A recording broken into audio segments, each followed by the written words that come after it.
Tax Talk, and I'm your host, Oyinlola Sale. This show strives to make sure you have a firm understanding of tax administration, especially if you are a resident of Lagos State. We discuss policies, obligations, legislation, compliance, and enforcement, amongst other issues that are necessary for you to understand as far as tax terrain on Lagos is concerned. Let's first of all take the business news before we get to the big story for today. Stay with us.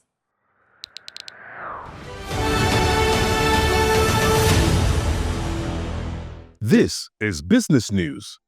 The Lagos State government has rolled out phase 2 of the Oúnjẹ Eco Farmer Subsidy Program, an initiative funded by taxpayers' money aimed at strengthening food security, supporting farmers, and stabilizing market prices across the state. The Oúnjẹ Eco Farmer Subsidy Program Phase 2 reflects the state's commitment to ensuring that taxpayers' money directly supports food production, stabilizes prices, and delivers tangible benefits to households across Lagos. Speaking at the launch, the Commissioner for Agriculture and Food Systems, Ms. Abisola Olusonya, emphasized that the program is a strategic use of public funds to tackle the rising cost of agricultural production. She noted that the Governor, Babajide Sanwo-Olu's administration is deliberately channeling resources towards reducing the financial burden on farmers, particularly those struggling with soaring feed prices that account for over 70% of production costs in poultry and fish farming. With the approval of Phase 2, the government will expand its interventions using public funds to deepen impact across multiple agricultural value chains.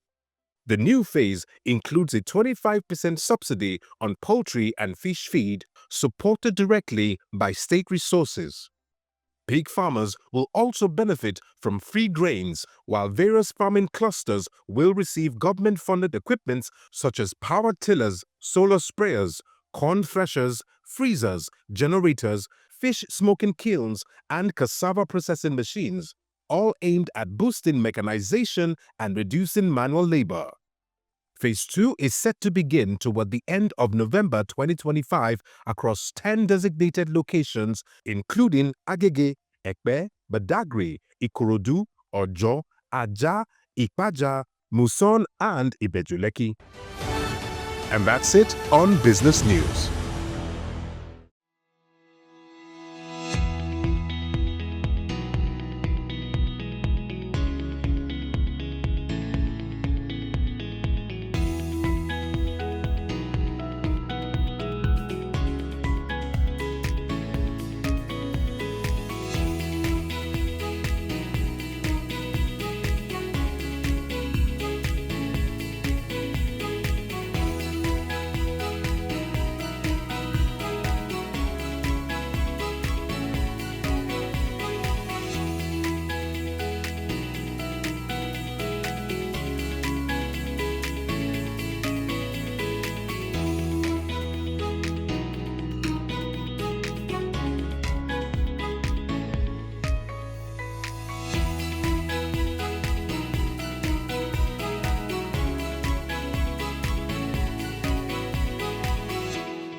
You just saw the business news. Next up is the big story.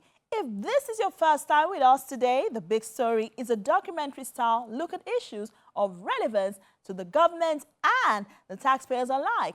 I advise that you stay with us as you will learn a thing or two. Time now for the big story. This is the big story. Every great city has a secret. Some call it ambition, others call it sheer survival. But here, in the metropolis of excellence, something else keeps the wheels turning. State revenue. Before we talk about the numbers, let's talk about the journey. Various states have had to invent their own path to growth the way Lagos State has. A city where over 20 million people wake up daily determined to make something happen. A city that doesn't wait for opportunity, And in building that opportunity, Lagos has rewritten what is possible for a subnational economy.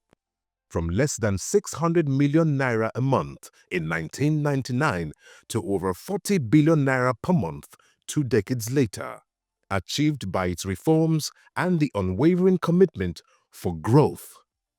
In 2024, Lagos State once again stood tall as Nigeria's biggest subnational revenue generator, pulling in over 1.26 trillion naira, about a third of the entire country's IGR, internally generated revenue.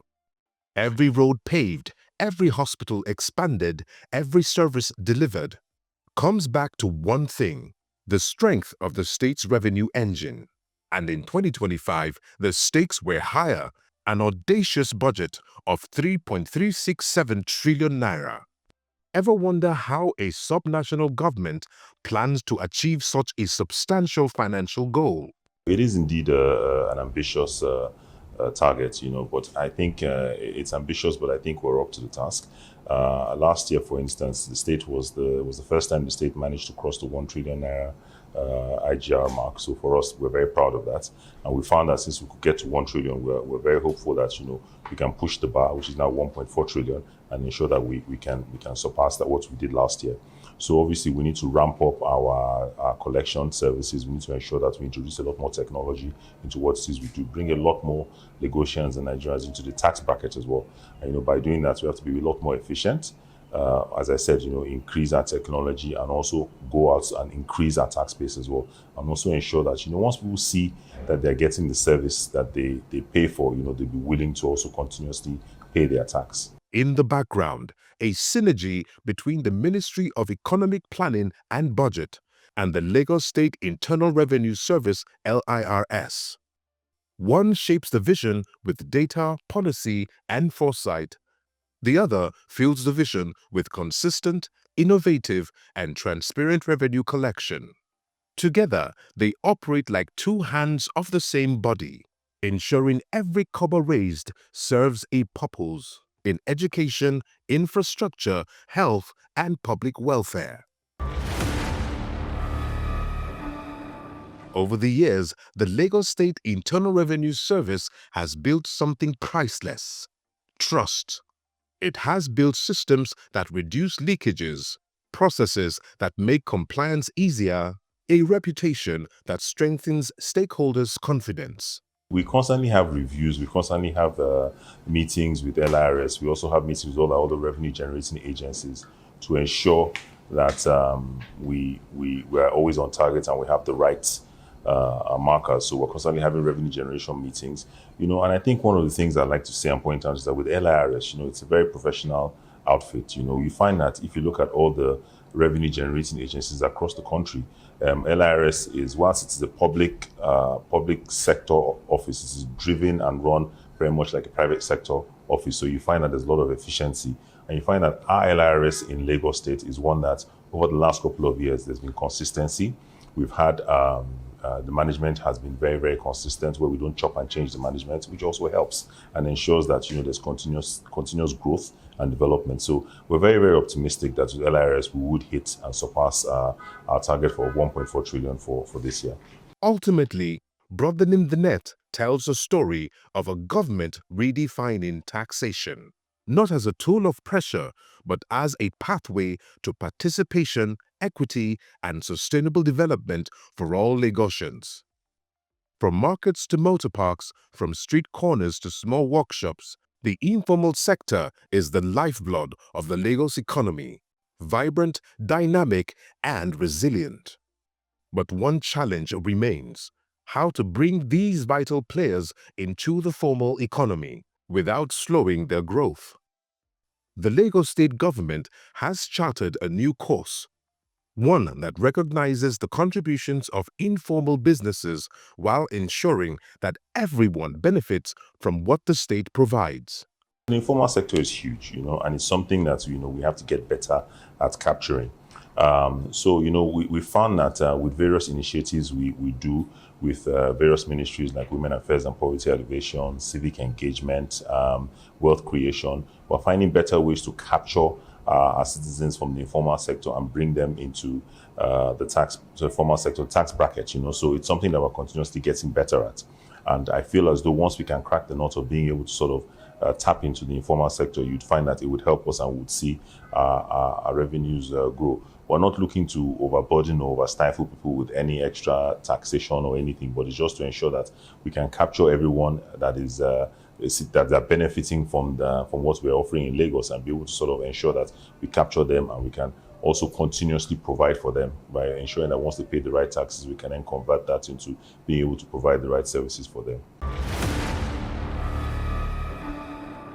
Identifying that a modern city cannot run on old tools, Lagos State turned to technology, reimagining how revenue is sourced and managed. Digital platforms are now doing the heavy lifting. With the e-tax system, these systems have both transparency, clarity, and control in the handscreen and pockets of taxpayers.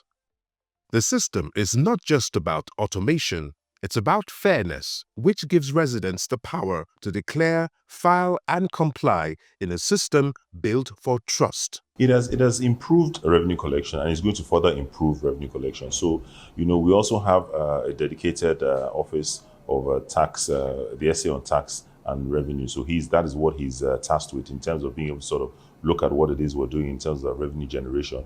And then you'd find that also, apart from LIRS, other MDAs are going to ramp up their revenue generation and focus on being able to bring in more revenue into the state's coffers. So once we start implementing our land use charge gets better, we also capture a lot more people in that market, and be able to sort of report a lot more from there.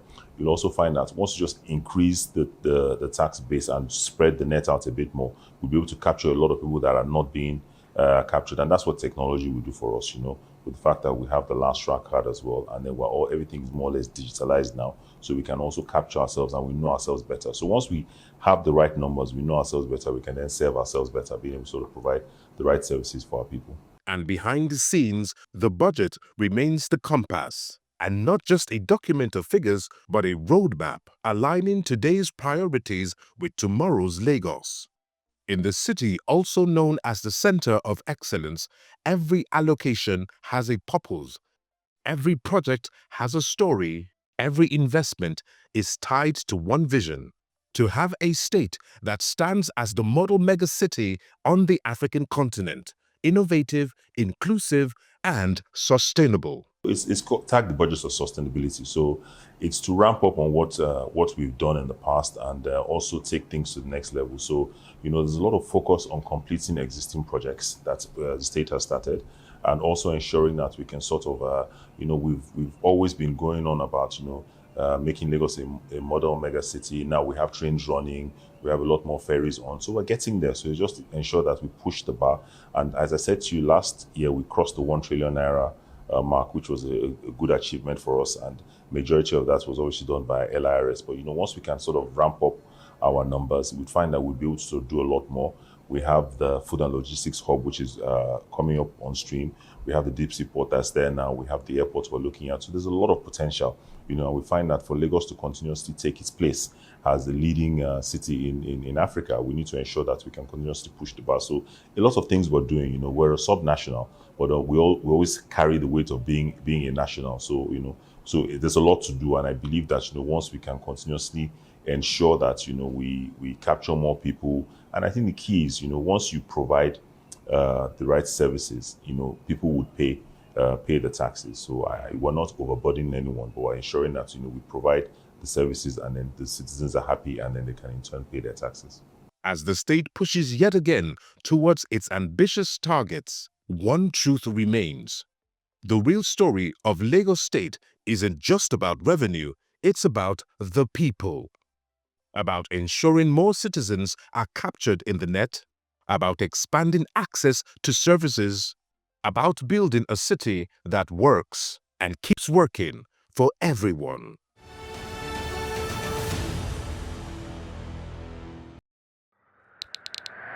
Just gone by the big story on the Tax Talk. We took a short break for now. Please stick around.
Our online handles are intermittently shown on the screen so that you can become a part of our online community.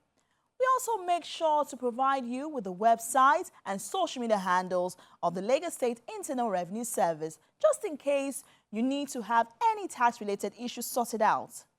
It's now time for Tax Did It, where we bring you projects executed by the Lagos State government using your taxes.